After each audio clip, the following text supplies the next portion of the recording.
Welcome back. Coal generates roughly half of the nation's electricity, about 45% last year, according to the government.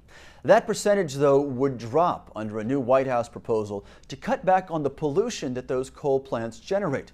The Bush administration wrote its own version of the rule, a proposal that a court tossed out amid numerous lawsuits. The Obama version is far from final right now, but cleaner air might not be the only effect that this rule might have on you and your family.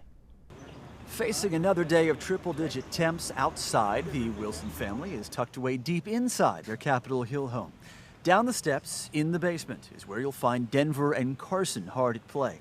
This is another air quality alert day, and these boys will have to be content with indoor entertainment.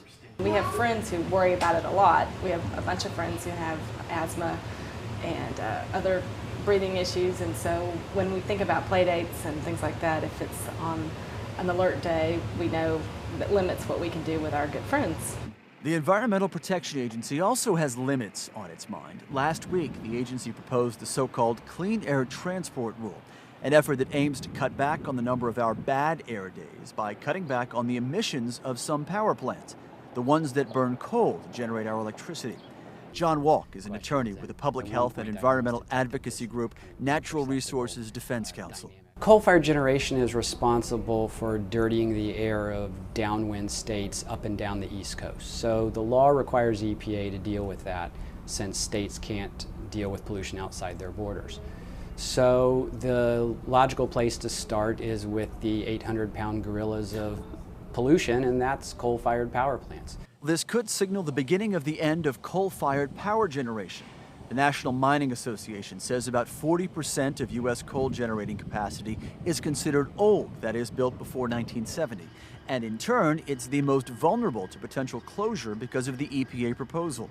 The association also points to an estimate from the United Mine Workers of America. If the transport rule proposal goes through as is, 27% of coal-based electricity generation would, in the association's words, fall out. But during the proposal announcement, EPA shied away from any predictions. I don't know whether we would indicate that any would shut directly. It's going to be the choice of those facilities. We don't think it's going to be very much. I don't have any reason to dispute that prediction, but I do believe that it will be part of a trend in which coal plant operators realize that if they're going to honestly account for all of their pollution and harm to the public, that it's not smart to continue to operate these dirty coal dinosaurs. Scott Siegel is with the Bracewell and Giuliani law firm, which represents some pretty big players in the coal industry. Between now and 2012, over 50% reductions will be required for sulfur dioxide, for SO2, under this rule. There is no indication that that's even achievable. And if it is achievable, it would only be achievable as the result of substantial fuel switching away from coal. Siegel mentioned SO2, sulfur dioxide. EPA wants to cut back those emissions 71% from 2005 levels by the year 2014. Also, nitrogen oxides would be cut 52% during the same time frame. But if coal plants close down, carbon emissions not specifically touched by the transport rule, those would drop as well. We know it's going to have an impact on CO2 emissions. Clearly, that's not its direct intent. It will have it will likely result in significant impacts.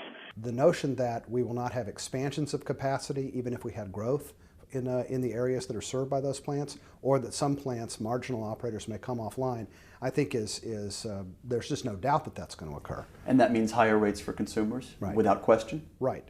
What we're talking about here is consumers in areas that are primarily served or substantially served by coal-fired capacity will expect an increase in their rates. Back in the Wilson household, the power flows regardless of the source and the rates. But will the temperature and Catherine herself remain cool if electricity costs rise because of the transport rule? The easy answer is to say yes, absolutely.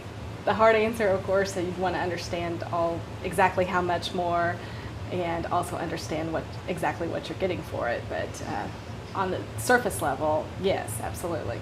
We also asked for an interview with the American Council for Clean Coal Electricity. This is a group of companies heavily involved in the coal sector. But the coalition told me it needed more time to analyze the more than 1,300-page proposal from EPA.